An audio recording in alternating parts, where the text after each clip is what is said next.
दोस्तों नमस्कार, हाजिर है एक बार फिर से आज की बड़ी और ताजा खबरों के साथ। बस आपसे निवेदन है, कृपया वीडियो को लाइक कर दें, चैनल को सब्सक्राइब कर लें और घंटी बटन जरूर दबा दें। वहीं पहली बड़ी खबर है, किसान नेता राकेश टिकैत ने मोदी सरकार पर बोला जोरदार हमला। बोले किसानों की जमीन लूटकर उद्योगपतियों को देने की हो रही बड़ी साजिश। ये आपको बता दें कि किसान नेता राकेश टिकैत ने आज आरोप लगाया कि किसानों की जमीन लूटने की पूरे देश में बड़ी साजिश हो रही है। नेतरहाट के टुटुआ पानी में प्रस्तावित फील्ड फायरिंग रेंज को रद्द कराने की मांग को लेकर आयोजित 2 दिवसीय विरोध प्रदर्शन के प्रारंभ के अवसर पर किसान नेता राकेश टिकैत ने ये आरोप लगाए हैं। कार्यक्रम में मुख्य अतिथि के रूप में उपस्थित राकेश टिकैत ने आंदोलन कर रहे लोगों का खुला समर्थन करते हुए कहा कि देश भर में किसानों की जमीन लूटने की बड़ी साजिश चल रही है। उन्होंने कहा कि इसके लिए देश भर में बड़ा आंदोलन चलाया जाएगा। अपनी जमीन को बचाने के लिए जिस प्रकार यहाँ के आदिवासी समाज के लोग पिछले 28 वर्षों से संघर्ष कर रहे हैं वो काबिले तारीफ है। उन्होंने कहा कि आदिवासियों के इस संघर्ष में वो पूरे तरीके से सहयोग करने के लिए तैयार हैं।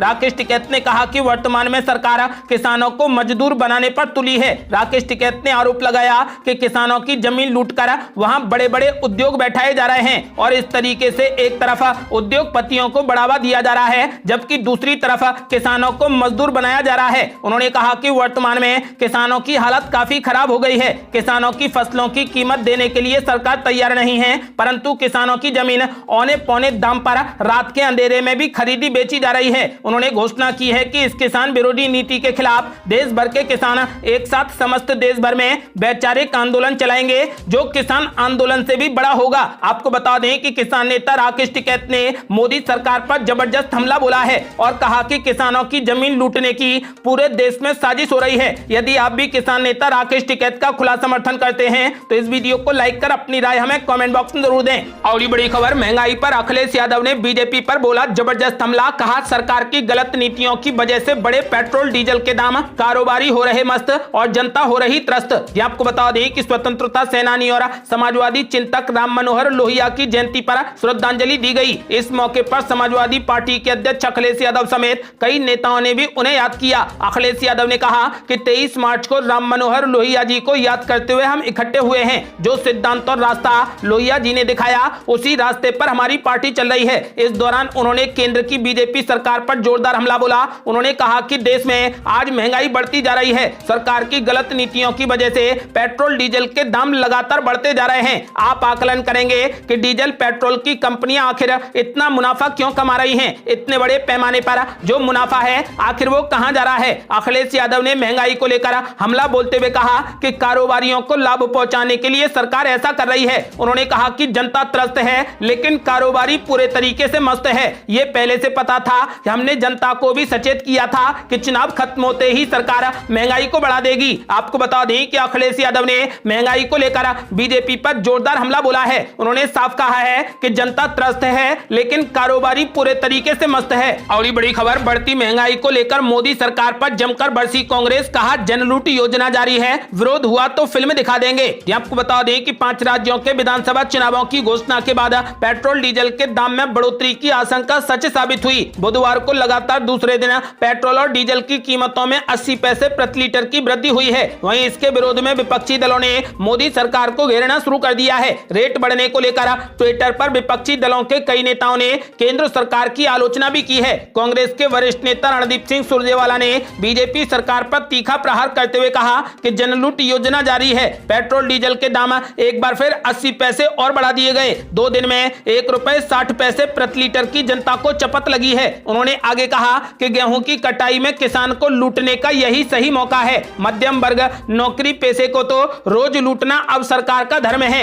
विरोध हुआ तो फिल्म दिखा देंगे, धर्म जाति के पीछे छुपा देंगे। आपको बता दें कि पेट्रोल डीजल के दाम में बुधवार को फिर से बढ़ोतरी हुई है। दोनों में 80 पैसे प्रति लीटर के हिसाब से वृद्धि की गई है। ये लगातार दूसरे दिन बढ़ोतरी हुई है। विपक्षी दल इसको लेकर अब सरकार को घेरने में लगे हैं। और ये बड़ी खबर, केंद्र सरकार की निजीकरण की नीतियों के खिलाफ पूरे देश में बिजली कर्मचारी 28 से 29 मार्च को करेंगे बड़ी हड़ताल। ये आपको बता दें कि केंद्र सरकार की निजीकरण की नीतियों के विरोध में देश भर के बिजली कर्मचारियों के साथ साथ उत्तर प्रदेश के भी बिजली कर्मचारी आगामी 28 और 29 मार्च को बड़ी हड़ताल करेंगे। National coordination committee of electricity employees and engineers की बुधवार को ही बैठक में यह निर्णय लिया गया है। संगठन में शामिल all India power engineers federation के अध्यक्ष शैलेंद्र दुबे ने बताया बताया कि आगामी 28 और 29 मार्च को देश भर के श्रम संगठनों के आह्वान पर देश के सभी राज्यों के तमाम बिजली कर्मचारी भी केंद्र सरकार की निजीकरण की नीतियों के विरोध में 2 दिन की बड़ी हड़ताल में हिस्सा लेंगे। उन्होंने बताया कि बिजली कर्मचारियों और इंजीनियर्सों की मुख्य मांगे हैं कि बिजली संशोधन विधेयक 2021 को वापस लिया जाए, सभी प्रकार के निजीकरण की प्रक्रिया बंद की जाए, साथ ही केंद्र शासित प्रदेशों खासकर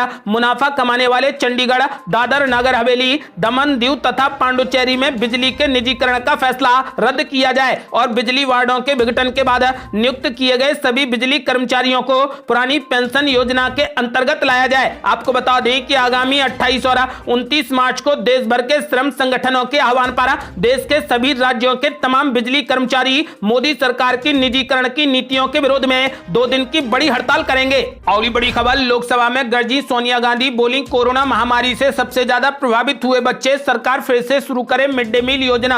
आपको बता दें कि सोनिया गांधी ने लोकसभा में कहा कि महामारी से सबसे ज्यादा बच्चे प्रभावित हुए हैं। स्कूल सबसे पहले बंद किए गए और सबसे आखिरी में खोले गए। जब स्कूल बंद थे तो मध्याह्न भोजन भी बंद हो गया था। राष्ट्रीय खाद्य सुरक्षा अधिनियम और सुप्रीम कोर्ट के आदेश के तहत लोगों को राशन दिया गया। बच्चों के लिए सूखा राशन और पका हुआ भोजन का कोई भी विकल्प नहीं था। ये सच है कि बच्चों के परिवारों को एक बड़े संकट का सामना करना पड़ा। ऐसा संकट पिछले कई सालों में पहले कभी नहीं देखने को मिला। जैसे जैसे बच्चे स्कूलों में लौट रहे हैं, उन्हें और भी बेहतर पोषण की जरूरत है। इसलिए सरकार जल्द से जल्द मिड डे मील योजना को फिर से शुरू करे। और बड़ी खबर, अखिलेश यादव खुद बनेंगे नेता विपक्षी या फिर आजम खान, माता प्रसाद या शिवपाल यादव में से किसी एक को देंगे मौका।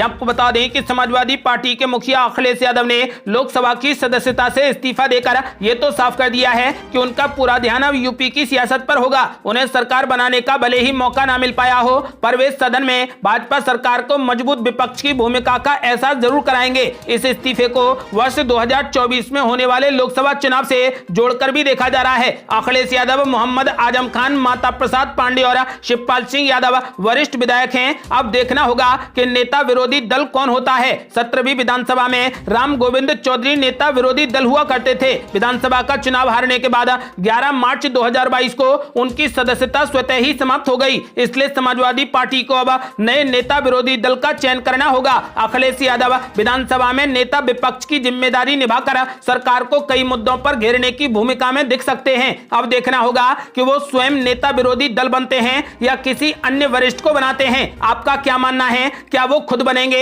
या किसी और को मौका देंगे? अपनी राय हमें वीडियो लाइक कर कमेंट बॉक्स में जरूर दें। और बड़ी खबर, द कश्मीर फाइल्स फिल्म को लेकर दिल्ली विधानसभा में हुआ भारी हंगामा। बीजेपी विधायकों ने फिल्म को टैक्स फ्री कराए जाने की मांग। आपको बता दें कि दिल्ली विधानसभा में बुधवार को बजट सत्र शुरू होते ही भारी हंगामा हो गया। विपक्षी दल भाजपा के विधायकों ने बुधवार को बजट सत्र की शुरुआत में उपराज्यपाल अनिल बैजल के अभिभाषण को बाधित करते हुए राजधानी में द कश्मीर फाइल्स फिल्म को टैक्स फ्री करने की मांग की। आपको बता दें कि उपराज्यपाल ने जैसे ही अपना संबोधन शुरू किया, भाजपा विधायकों ने अपनी मांग को लेकर नारेबाजी शुरू कर दी। आपको बता दें कि इस दौरान उप मुख्यमंत्री मनीष सिसोदिया ने इस पर प्रतिक्रिया देते हुए भाजपा विधायकों को फिल्म पर केंद्रीय जीएसटी की माफी के लिए मोदी सरकार के पास जाने की सलाह दी है। और बड़ी खबर, योगी आदित्यनाथ के शपथ ग्रहण समारोह की वीवीआईपी लिस्ट हुई तैयार। दर्जन भर मुख्यमंत्री, कई शंकराचार्य और उद्योगपति भी होंगे शामिल। आपको बता दें कि योगी सरकार की ताजपोशी की तैयारी जोर शोर से जारी है।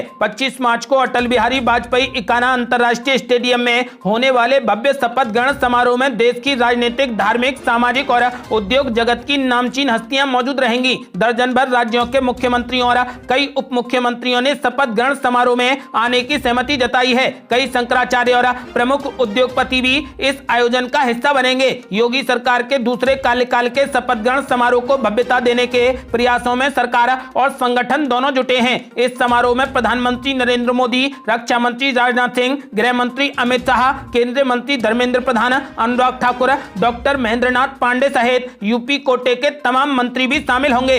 और बड़ी खबर, शपथ ग्रहण करने से पहले मुख्यमंत्री योगी आदित्यनाथ को लगा सबसे बड़ा झटका। कोर्ट ने भेजा नोटिस, बजरंगबली को दलित बताने पर की गई शिकायत। आपको बता दें कि उत्तर प्रदेश में लगातार दूसरी बार मुख्यमंत्री पद की शपथ लेने जा रहे योगी आदित्यनाथ को बड़ा झटका लगा है। योगी आदित्यनाथ को मऊ कोर्ट से नोटिस भेजा गया है। बजरंगबली को दलित बताने के मामले में उन्हें ये नोटिस भेजा गया है। मऊ निवासी नवल किशोर शर्मा ने इस मामले में परिवाद दाखिल करते हुए धार्मिक भावनाएं आहत करने का आरोप लगाया था। जिला और सत्र न्यायाधीश रामेश्वर ने मामले की अगली सुनवाई 26 अप्रैल तय की है। ये थी अब तक की बेहद बड़ी खबरें। यदि आप भी चाहते हैं कि भारत जल्द से जल्द कोविड मुक्त हो जाए तो इस वीडियो को लाइक कर अपनी राय हमें कमेंट बॉक्स में जरूर दें। यदि आपने अभी तक हमारे चैनल को सब्सक्राइब नहीं किया है तो कृपया चैनल को सब्सक्राइब कर घंटी बटन जरूर दबा दें। जल्दी मिलते हैं बड़ी अपडेट के साथ, तब तक के लिए जय हिंद, जय भारत।